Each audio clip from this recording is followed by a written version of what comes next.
Apakah masih ada yang terkait dengan 3 isu ini? Ya, Pak. Sebenarnya tidak hanya persoalan konflik, ya, memfasilitasi ya penyelesaian konflik, tapi yang pertama saya mencatat adalah mendorong pengukuhan, percepatan pengukuhan kawasan itu. Sebenarnya mempengaruhi persoalan kebijakan di tingkat nasional. Kemudian yang kedua adalah ini, capacity building, penguatan dari kelembagaan yang berhubungan dengan persoalan-persoalan teritorial ini. Nah, kemudian juga yang ketiga itu melakukan kajian-kajian ya kebijakan yang berhubungan dengan scenario system. Dan ya terakhir saya mencatat itu memfasilitasi penyelesaian konflik, mendorong prosesnya, dan ada win-win solution, sebenarnya itu poinnya. Nah, nampaknya yang perlu ditambahkan nanti, ini sudah berjalan berapa tahun ya, perlu dalam program yang akan datang itu ada satu tamu ilmiah yang besar lah, yang nasional, untuk ya sudah dikenal yes gitu ya, sudah diperhitungkan yes, ya sudah dipercaya ya. Tapi kemudian perlu diangkat ke forum nasional ya, supaya juga bisa semakin dikenal dan semakin populer lah Wigit Tenure ini.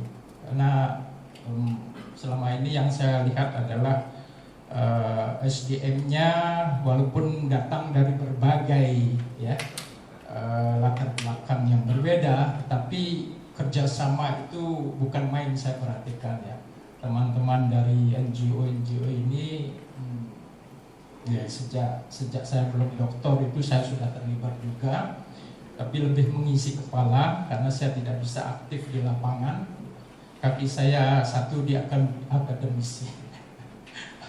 Nah, tapi saya sangat appreciate ya, menghargai sekali etos kerjanya ya, dan loyalitasnya itu, idealismenya terutama.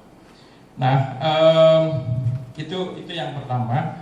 Nah, mengapa saya katakan bahwa pentingnya juga melibatkan peran dari akademisi gitu ya. Nah, itu sinergi sebenarnya ya, sinergi yang positif. Karena dari pengalaman saya juga sangat banyak belajar dari teman-teman NGO, dan itu menjadi bahan saya untuk membagi ilmu di fakultas ya kepada mahasiswa. Saya juga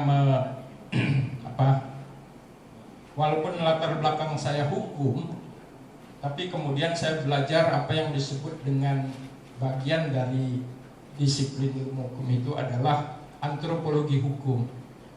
Dengan belajar antropologi, saya mendapatkan ilmu yang bukan main dengan pendekatan holistik. Itu pendekatan yang utama dalam antropologi. Ada satu masalah itu dilihat dari berbagai perspektif, tidak hanya dari hukumnya saja. Nah, dalam persoalan-persoalan tenurial ini juga ini tidak bisa kita menggunakan pendekatan hukum semata gitu. Artinya hukum yang dibuat oleh negara dan wujudnya peraturan perundang-undangan. Ternyata juga masyarakat itu punya hukumnya sendiri. Itu yang disebut dengan ada yang menyebut customary law atau indigenous law, adat law gitu. Dan itu bagaimana kemudian di Indonesia itu bisa berjalan seiring. Oleh karena itu di dalam antropologi hukum itu diperkenalkan juga kajian yang disebut dengan legal pluralism, ya, kajian-kajian mengenai kemajemukan hukum itu. Nah, tadi saya mencatat badan hukum kita itu namanya Perkumpulan Pengkajian dan Pembelajaran Masalah Tenurial Kawasan Hutan. Ya, jadi tidak hanya tanah sebenarnya, tapi dengan yang ada di atasnya. Ini persoalannya memang hutan tidak bisa dilepaskan dengan tanah, sudah pasti ya, karena hutan itu adalah satu sistem kehidupan sebenarnya. Kita tidak melihat hutan itu hanya tegakan-tegakan kayunya saja. Ya, kalau masyarakat memandang hutan itu kan tidak hanya punya nilai ekonomi semata, tapi di sana ada nilai magis religiusnya dalam kehidupan mereka. Selain itu juga mempunyai nilai sosial. Nah, disinilah kemudian kalau memandang dari tenurial right systemnya, sebenarnya ada yang disebut dengan tenurial right system. Yang disebut dengan tenurial right system itu sebenarnya satu sistem mengenai hak-hak penguasaan, dan itu hubungannya dengan sumber daya alam, tidak hanya tanah, hutan, ya, tapi juga ada tambang, mineral, minyak, gas bumi, ikan, apalagi ya. Tapi intinya memang sumber daya alam. Nah, yang disebut tenurial right system itu sistem penguasaan, ya, sistem hak penguasaan atas satu kawasan dan segala isinya, sumber daya alam itu. Apa saja itu right-nya? Nah, ada ownership, kepemilikan. Ada use right, menggunakan aja. Tapi juga ada leasehold. Ada, nah dalam konteks Indonesia sekarang berkembang namanya pinjam pakai kawasan gitu. Ya, di PP itu diatur, ya undang-undang dia mengatur tentang undang-undang agraria nggak ada itu. Ya, khususnya untuk mineral tambang batu bara ada istilah pinjam pakai kawasan. Pinjam pakai tapi 35 tahun ya. Bisa 75 tahun. Pinjam gitu. Nah, dalam perhutani menarik sekali. Disertasi saya mengenai perhutani sebenarnya. Ini tadi Pak menyebut pesanggup. Itu ada kontrak. Ya, dalam use right. Hanya boleh menggarap dalam waktu tertentu, ya, boleh tanam palawija, tapi kewajiban untuk nanam pohon pokoknya, ya. Nanti dalam sudah perkembangan baik, mungkin 2 tahun, nah, keluar sudah. Itu ada kontrak. Kemudian ada yang satu Magersari, Pak. Kemarin saya menjadi saksi ahli di Semarang yang kaitan dengan Magersarian ini. Tiba-tiba penduduk Magersarian itu punya sertifikat. Padahal itu dalam kawasan hutan dan menjadi kawasan hutan yang dikelola oleh perhutani. Ya, kalau tidak ada pelepasan nggak mungkin bisa. Tapi orang Indonesia sakti-sakti.